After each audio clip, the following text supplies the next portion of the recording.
Why did the room go quiet the moment she walked into the mess hall? Not the respectful kind of quiet, not the kind that welcomes someone important. This was the kind that smells like curiosity mixed with cruelty, the kind that comes before laughter. She stood near the doorway like she wasn't sure she belonged there. Civilian clothes, oversized jacket, a gray t-shirt that looked too thin for the cold inside her chest. Her boots were clean but worn like they'd seen more than pavement. She held her tray carefully, like she was trying not to spill more than soup. Eyes followed her, whispers started. "Who's that?" She lost or something. Probably someone's sister. She heard all of it, she always did. Her name was Victoria Brennan, but no one there knew that, not really. She took a seat at the far end of a long table, alone, not because she wanted to be dramatic, because empty space feels safer when you don't want to be noticed. But being quiet doesn't make you invisible. Sergeant Derek Callahan noticed her. He always noticed weakness, or what he thought was weakness. He leaned back in his chair, boots hooked around the legs, grin already sharpening. He liked having an audience, and tonight the mess hall was full. "Well, I'll be," he said loudly. "Looks like we got ourselves a lost puppy." Laughter rippled. Victoria kept her eyes on her tray. Callahan stood, slow and confident, walked over like he owned the floor. "You here for a tour?" he asked. "Or you just wander into military bases for fun?" She lifted her eyes just enough to meet his chest, not his face. Her voice came soft, careful. "I was told to wait here." "For who?" "I don't know." That answer pleased him. He leaned closer, too close. "You don't know where you are, you don't know who you're waiting for, and you walk in here like you belong. That takes guts or stupidity." The room watched. Victoria felt something old stir in her chest. Not anger, not fear, something quieter, something trained. She had been insulted in 3 languages, threatened in 2, buried once, almost. This didn't even rank. But it still hurt. Not because of the words. Because of what they revealed. She nodded slightly. "I'll move if I'm in the way." Callahan laughed. "No, you're not in the way, you're entertainment." Someone lifted a phone. She felt it, the lens, the hunger for humiliation. Inside her a clock ticked, not toward explosion, toward patience. This was the assignment. Observe, absorb, measure. He circled her. "What do you even do?" "I help." "With what?" "People." That made them laugh harder. Callahan stopped in front of her. "Stand up." She didn't move. His voice sharpened. "I said stand up." Her fingers tightened around her spoon. She stood. He looked her up and down, slowly, deliberately. "You hiding anything under that jacket?" Her eyes stayed calm. "No, sir." That word, sir, it cut him 2 ways, respect he didn't deserve, and power he didn't earn. "Take it off." A hush fell, not out of concern, out of anticipation. She hesitated just long enough for it to feel real, long enough to feel watched, judged, small. Then she unzipped the jacket. It slid off her shoulders and fell into her hands. Underneath was the gray t-shirt, simple, plain, but clinging to a body that didn't look civilian anymore. Silence crept in, not full, not yet. Callahan smirked. "Turn around." She didn't. Something flickered in his eyes, control slipping. He stepped closer. "I said." "Sergeant." Colonel Frank Mitchell's voice cut through the room like a blade. Callahan froze. Frank walked in slow, eyes sharp. He took in the scene, the phones, the girl standing alone. "What's going on?" Callahan straightened. "Routine security check, sir." Frank looked at Victoria. "Ma'am." She met his eyes now, fully, and for just a second something in her gaze made his stomach tighten. "I'm fine," she said softly. "He's just doing his job." That answer confused everyone. It wasn't fear. It was permission. Callahan smiled again. See, sir, cooperative. Frank hesitated. Every instinct told him this felt wrong, but procedure wrapped around doubt like armor. Make it quick, he said. Callahan nodded. Lift your shirt. The room leaned in. Victoria's heart didn't race. It slowed, like it always did before the truth surfaced. She lifted the hem. Just enough. Gasps didn't come right away. First came confusion, then recognition. Two dragons. One dark, one light. Intertwined in perfect balance. Burned into her skin like a promise. Someone whispered it, then someone else. The dragon balance. A chair scraped back. Colonel Frank's hand rose in a salute before his mind could catch up. Lieutenant Victoria Brennan, he said, voice tight. Call sign Ghost Dragon. The room stopped breathing. Callahan's face drained. That's not possible. Victoria lowered her shirt. Her voice changed, not louder, heavier. My orders were to observe base conduct under stress. You've all been very helpful. No one spoke. Callahan stumbled back. You let me humiliate you. She looked at him not with anger, with clarity. Anyone can be kind to power, she said. I needed to see how you treat what you think is powerless. The phones dropped, hands shook. Silence swallowed the mess hall whole. And in that silence, something broke. Not glass. Illusions. Sometimes, the loudest fall is the moment someone realizes who they really are. And it echoes for a long time. Why didn't she stop him when she could have?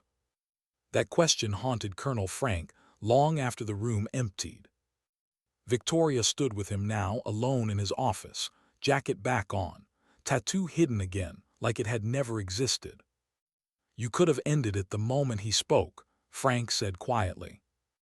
Yes. You didn't. No. Why? She looked out the window at soldiers moving across the yard, training, laughing, shouting, living. Because stopping cruelty isn't the same as understanding it, she said. I needed to know where it lived. Frank rubbed his face. You risked yourself. She nodded. That's the job. He studied her. And what did you find? She thought of Callahan's grin, the phones, the laughter. I found a culture that confuses dominance with strength, she said, and fear with respect. Frank swallowed. What happens now? She handed him a secure tablet. Now we fix what makes us weak from the inside. Across the base, Callahan sat alone, hands shaking, not from fear of punishment. From recognition. For the first time, he saw himself the way others had. And it hurt more than any consequence. Victoria walked away from the building, her steps steady. But inside her, something trembled. She had worn humiliation like a uniform. Not because she enjoyed it. Because someone had to carry it long enough for others to see its weight. She thought of her sister, far away. Of other operatives doing the same work in different skins, different places. Ghosts in plain sight. She touched the place on her side where the dragon slept. Balance, she thought. Not between power and weakness, but between who we are and who we choose to become. And sometimes dignity doesn't speak. It simply acts. Why did the colonel's hands keep shaking long after she had left the office? Frank Mitchell told himself it was just the shock, just the surprise of discovering that the quiet civilian-looking woman in his mess hall had been a classified operator. But deep down, he knew that wasn't all of it. What shook him was the mirror she had held up. Not just to Callahan. To all of them. Outside, the base moved like nothing had happened. Boots on concrete, radios chirping, orders being shouted and obeyed. But beneath it, something had shifted, like a fault line that had just revealed itself. Victoria Brennan walked alone across the yard. No escort, no ceremony. She was supposed to remain invisible, But now, invisibility felt impossible. She could feel eyes on her, not mocking now, measuring, afraid. She didn't look back. She had learned long ago that being seen after being underestimated was a dangerous kind of power. People didn't know whether to admire it or destroy it. Her tablet vibrated softly in her jacket pocket. Status, a message read. She didn't reply yet, because she wasn't done watching. The humiliation in the mess hall hadn't been the end. It had only been the opening wound. Now came the infection test, how people behaved after shame. Derek Callahan sat in a small office, staring at his hands like they belonged to someone else. They looked the same, scarred, strong, capable. But now he saw what they had done. Not in training, not in battle. In cruelty. He had always told himself he was hard because the world was hard, that breaking people made them stronger. But when he remembered the way she had stood there, quiet, small, letting him believe he was powerful, it made his chest burn. Not with rage, with something closer to grief. He didn't know who he was without the mask of dominance. And that terrified him more than any enemy ever had. Lieutenant Angela Pierce paced her quarters, replaying the moment over and over. The tattoo. The colonel's salute. The way power had shifted in a single breath.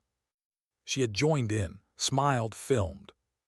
She told herself it was survival, that siding with the strong kept you safe. But safety built on cruelty was always borrowed, and now the debt had come due. She stopped packing and looked at her reflection. For the first time, she didn't like what she saw.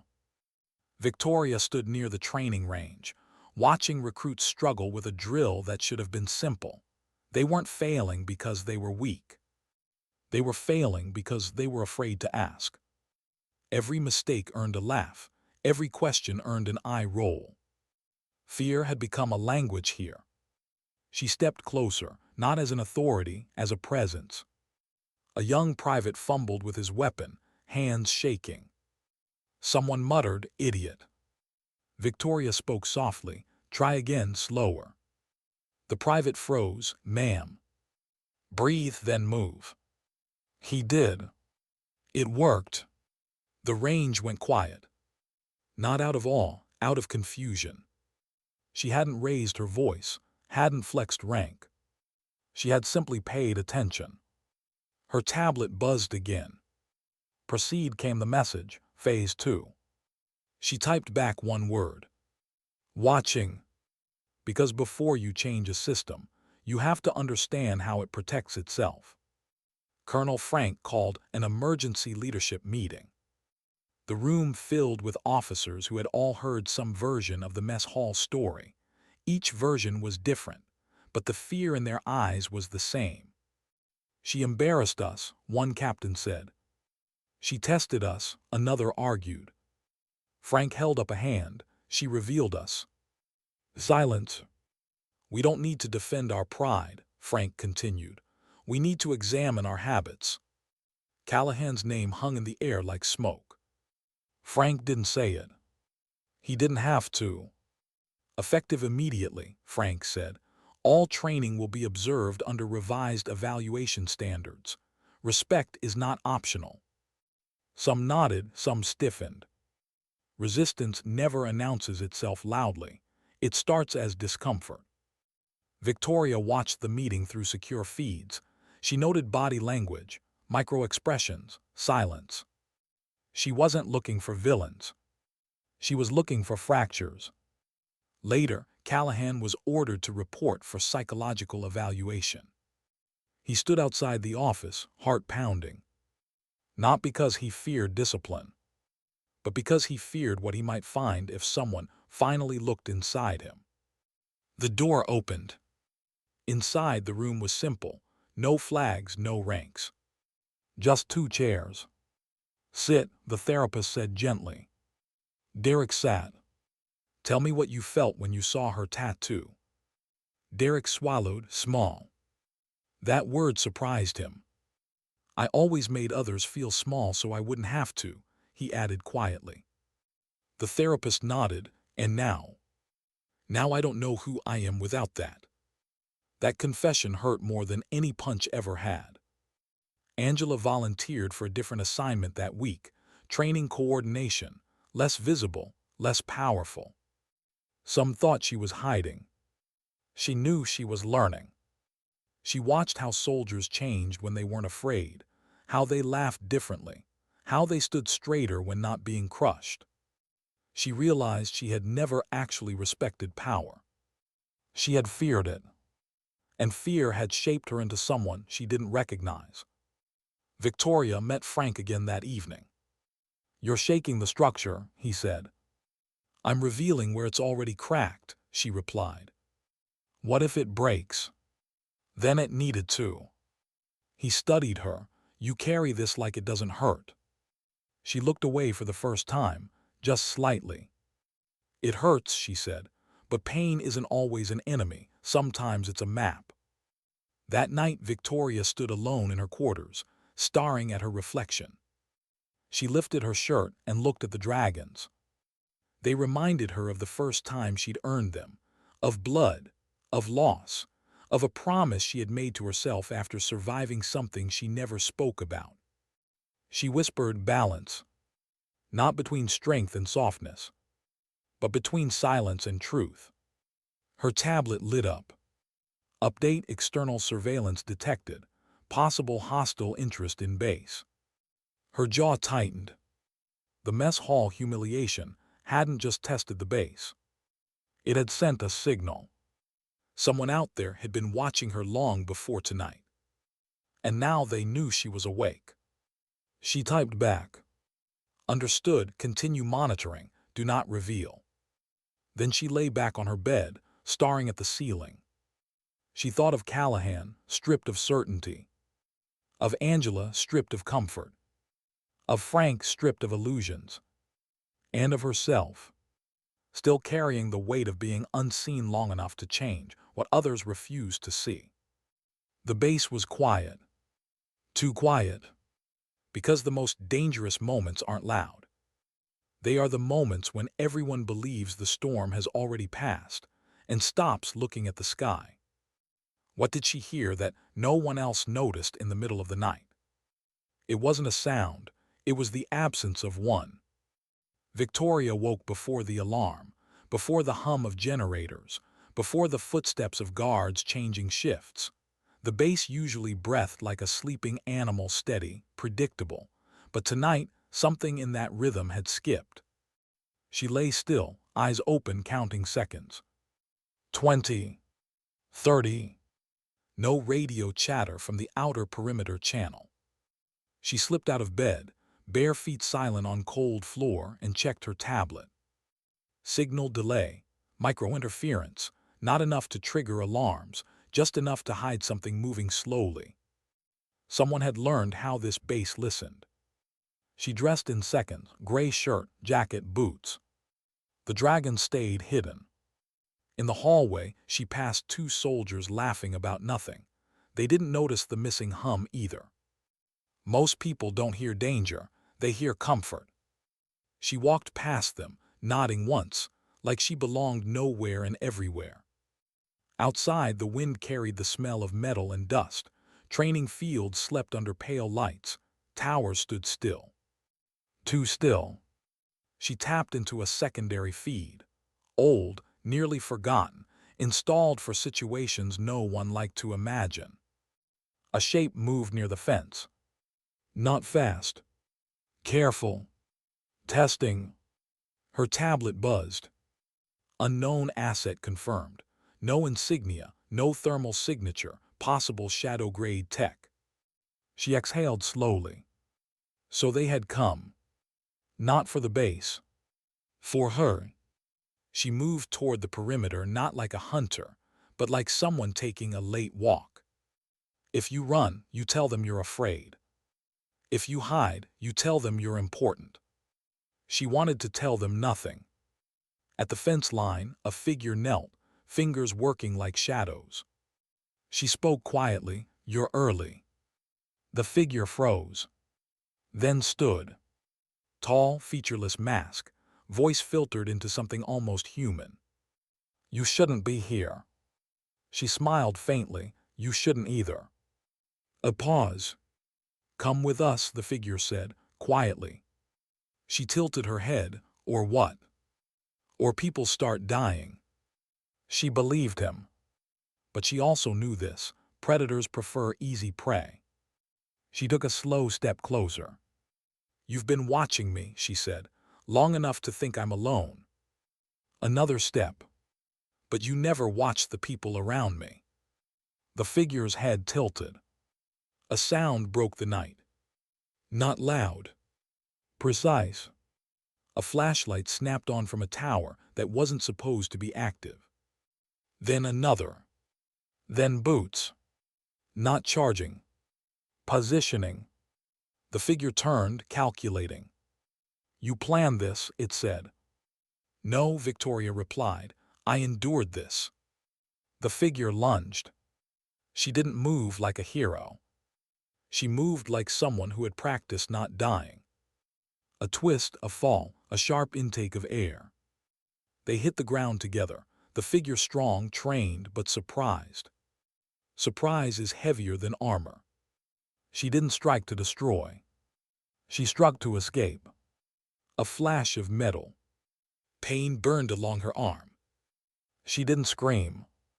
She shoved, rolled, vanished into darkness as shouts rose behind her. Floodlights flared. The figure was gone. Only a smear of dark on the dirt remained. Callahan arrived first, not as a bully, as a soldier. "Are you hit?" he asked. She nodded. "Not bad." He tore his shirt, wrapped her arm with hands that trembled less than before. "I'm sorry," he said suddenly, "for before." She met his eyes. "So are you." That confused him. She explained softly. "You're sorry because you were caught. I was sorry because you were broken." He looked away. Angela arrived next, breathless. "What happened?" Victoria looked at the dark beyond the lights. "Someone tested our silence." Frank came last, eyes sharp. "Who were they?" "Not soldiers," Victoria said. "Collectors." "Of what?" "People." They moved her inside. Medics worked fast. As they stitched her arm, she watched the ceiling, thinking of the figure's voice. "Come with us." Not an order. An invitation. That frightened her more than the knife. Later, alone again, she opened her tablet. Messages waited. External threat confirmed. Identity unknown. Pattern matches prior deep shadow operations. Another message followed. "Your exposure is increasing risk." She typed back. "Risk is the point." She thought of the recruits, of Callahan trying to be different, of Angela learning to stand without leaning on cruelty. If they took her, the mirror would disappear, and the base would slowly forget what it had seen. She couldn't let that happen. She lay back, tired in a way that sleep couldn't fix. Somewhere out there, people were hunting her not because she was dangerous, but because she made others less controllable.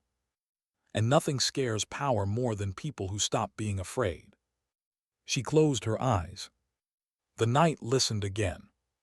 But now so did she. Because silence is only safe when no one is using it as a weapon. Why did the threat feel closer after they saved her? Victoria stood alone in the infirmary corridor, her arm wrapped, her jacket hanging loose. The cut wasn't deep, but it burned in a way that reminded her how narrow the line was between being hunted and being taken. People kept checking on her. Too many. Concern can become surveillance if you're not careful. She thanked them, smiled lightly, let them think she was just another injured visitor. Inside, her mind was already moving ahead. The attacker hadn't come to kill her. He had come to measure her. Speed, response, allies. And now they had new data. Colonel Frank called an emergency security review. Not loud, Not public, quiet. Quiet meant serious. They met in a windowless room with old lights and new fear. Someone breached our perimeter, Frank said. That alone is failure. Victoria spoke after a moment. They didn't breach it, they walked through it. That landed heavy. They used silence, she continued. They knew when we weren't listening. Callahan clenched his jaw.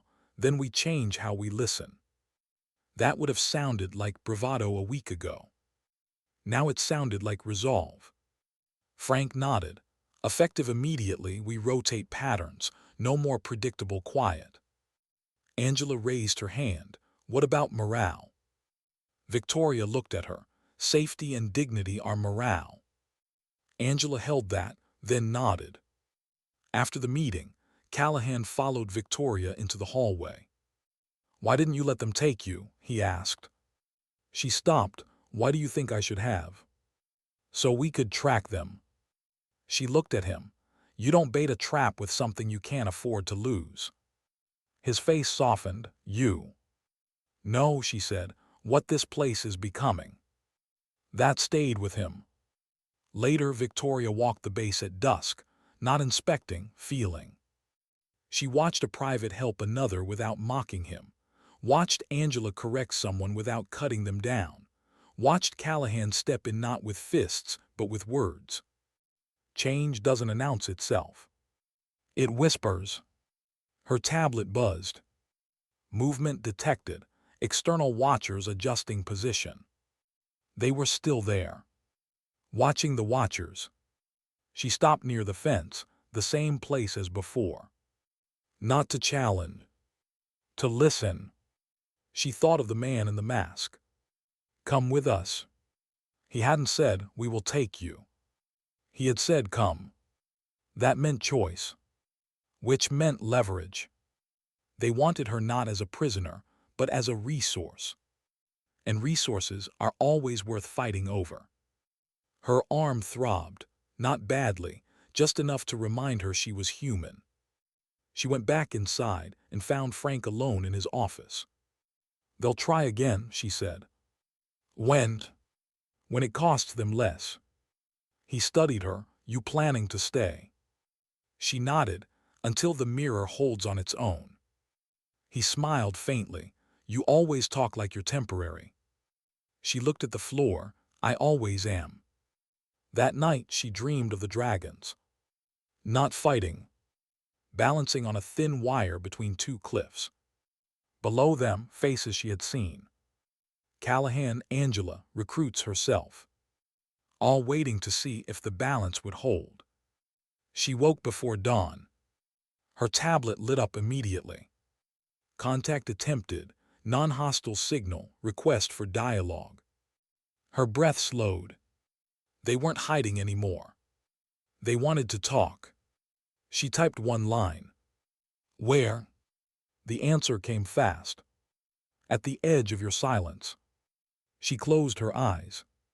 Some conversations don't begin with words. They begin with risk. She didn't tell anyone she was leaving the building. She didn't need permission to walk.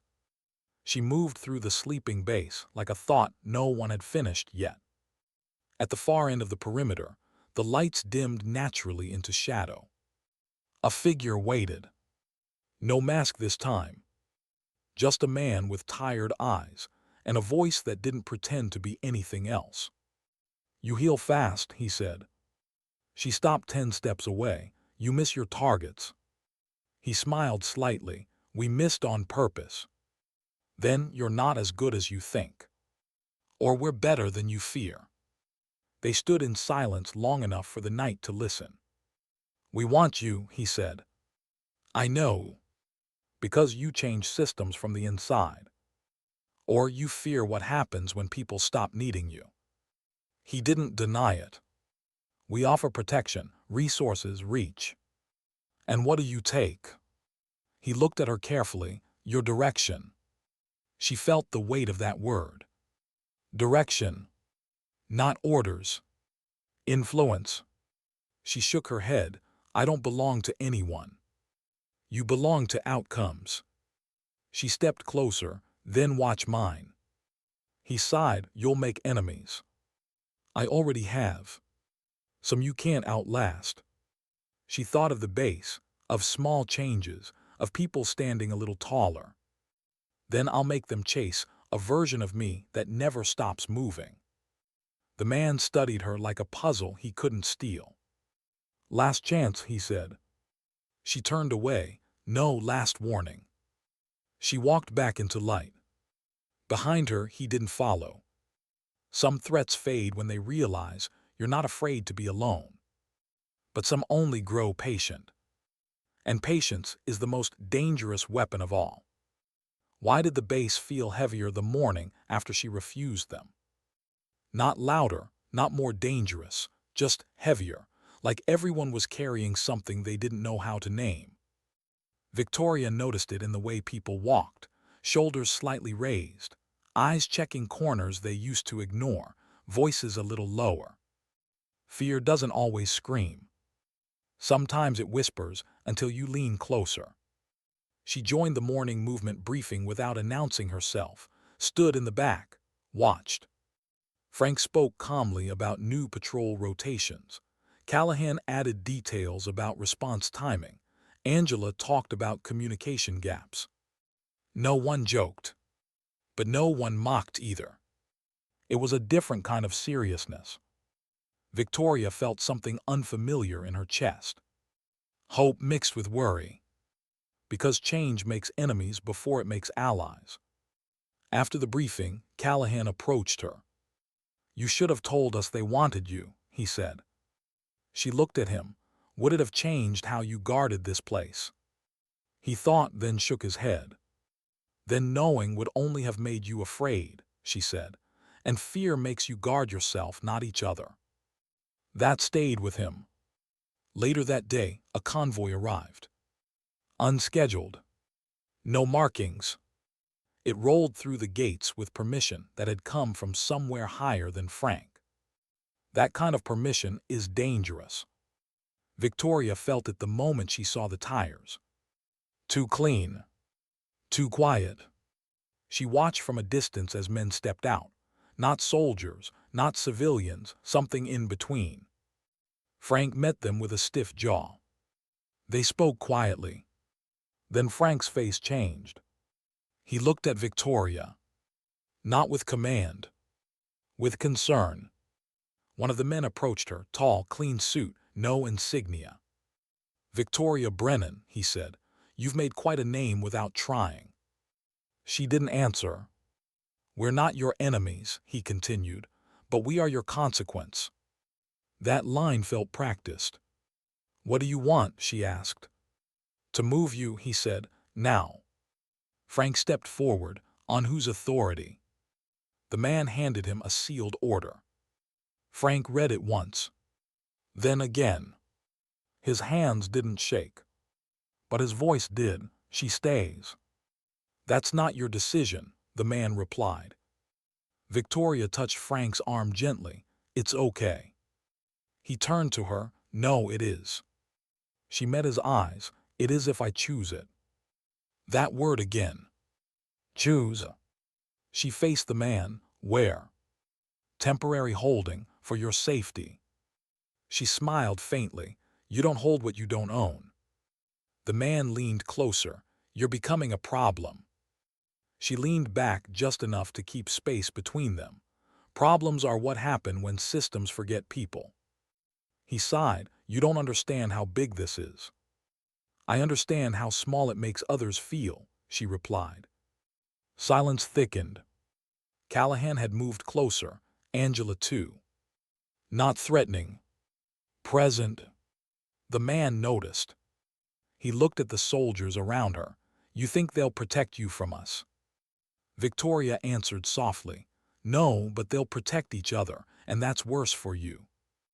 Because people who protect each other stop being easy to move. The man straightened. You'll regret this. Everyone regrets something, she said. I just choose what. The convoy left without her. But not without leaving a shadow. That night alarms didn't sound. But 3 cameras went dark. Not all at once. like someone was testing how fast people noticed absence. Victoria noticed. She woke Callahan and Angela quietly. They walked the dark corridors together, no shouting, no panic. Just awareness. They fixed what they could, marked what they couldn't. At one point, Angela whispered, "Are you scared?" Victoria thought before answering. "Yes," she said, "but not of what's coming." Then of what? Of what we might lose if we stop being what we just started becoming. Angela swallowed. They reached the last camera. The screen flickered back on. Nothing there. Just an empty hallway. Sometimes nothing is the message. Later, Victoria sat alone, staring at her tablet. A message blinked. "You're changing too many variables." She typed back. "That's what life does." Another message followed. "Variables get removed." She stared at that line a long time. Then she stood, walked to the mirror and lifted her shirt. The dragons looked the same. But she was. She touched the scar on her arm from the knife. She thought of the convoy, the man in the suit, the patience in their eyes. They weren't done. They had just learned that force wouldn't work. So they would try something quieter. Something that looked like accident. She lay down but didn't sleep. She listened to the bass breathe. And in that breathing, she heard something new. Not fear. Not comfort. Commitment. People were watching out for each other now. That made the bass stronger. And it made her more dangerous than ever. Because the most threatening person in any system is the one who teaches others they don't need to be afraid. Why did the night feel like it was holding its breath? Victoria felt it before anything happened. Not danger, not noise, just a pause in the world, like something deciding whether to fall. She stood near the training field, arms crossed, jacket loose around her shoulders. The bass was quiet again, but not the careless quiet from before. This was earned quiet, watched quiet. People had changed. They walked in pairs more often. They spoke with less mockery. They listened when someone struggled. None of it was dramatic. None of it was loud. But it was real. And that made it fragile.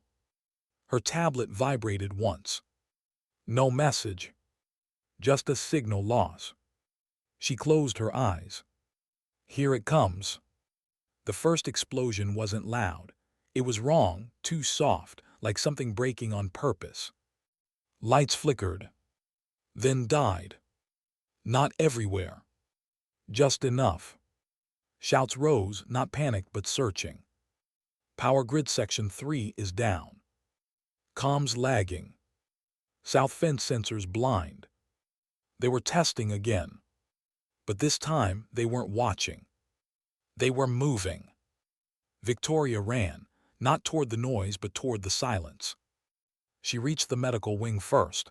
Empty, too empty. A door hung open. Inside, a medic lay unconscious, breathing but bleeding. She checked his pulse, strong. She whispered, "You'll be okay," even though he couldn't hear her. Footsteps echoed down the hall. Not boots. Soft. Controlled. She slipped into shadow. Two figures passed, black gear, no insignia, no sound. Collectors. They didn't carry rifles. They carried tools. For taking people.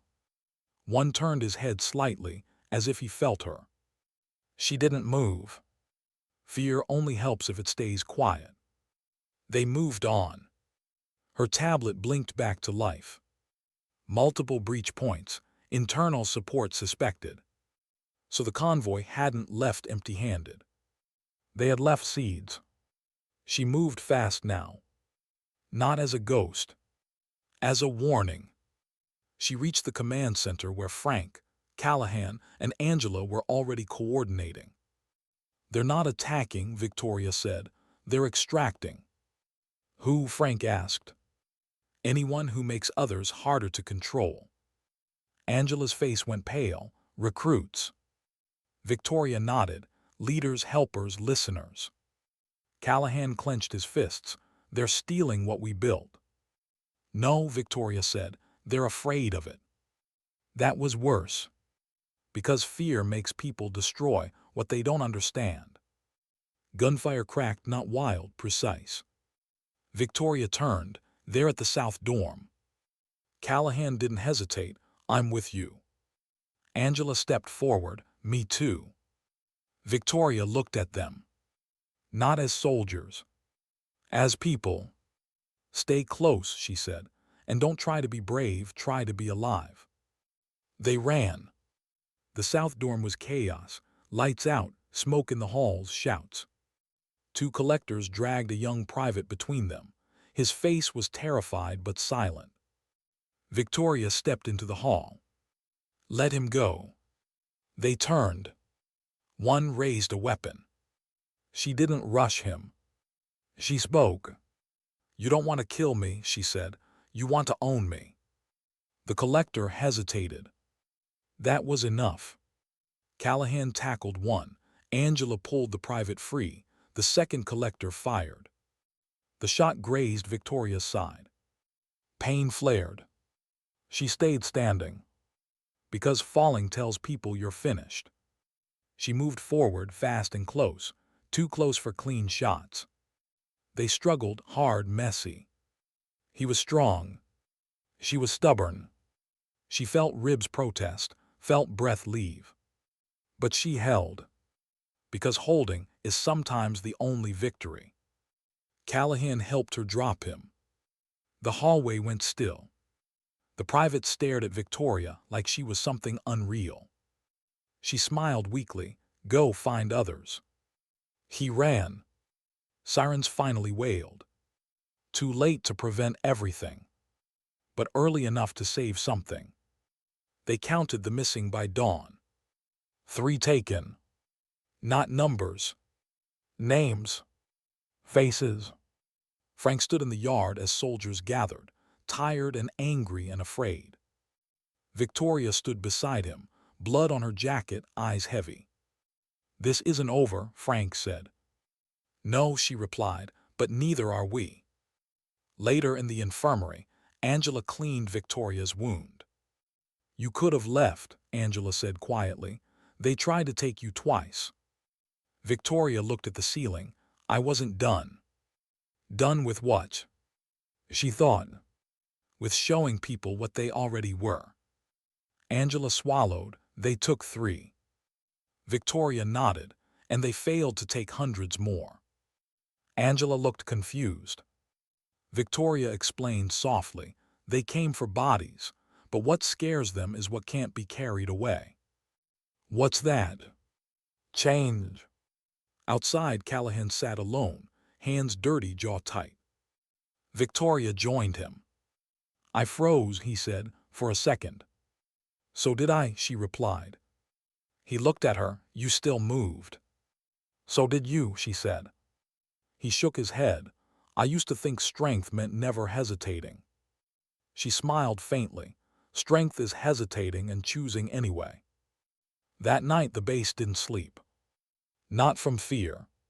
From care. People checked on each other, sat together, talked quietly, shared water, shared silence. Victoria watched it all from a bench near the fence. Her tablet buzzed one last time. They took 3, but you took something from us too. She typed back. What? The answer came slow. Control. She leaned back and closed her eyes. They would keep coming. But they would never again find what they were looking for. Because this place was no longer easy. Not loud. Not perfect. But awake. Frank joined her. When you leave, he said, this place will still be different. She nodded. That's how I know I did my job. He hesitated. What happens to you? She smiled gently. I go where mirrors are still needed. He saluted her. Not by rank. By respect. As dawn broke, Victoria stood and looked at the base one last time. Not as a visitor, not as a legend, as someone who had carried a little weight so others could stand straighter. She pulled on her jacket, hiding the dragons again. Some things aren't meant to be seen. They're meant to be felt. She walked toward the gate. No music. No ceremony. Just footsteps. Behind her, the bass breathed differently now. Not perfect, but honest. And that was enough.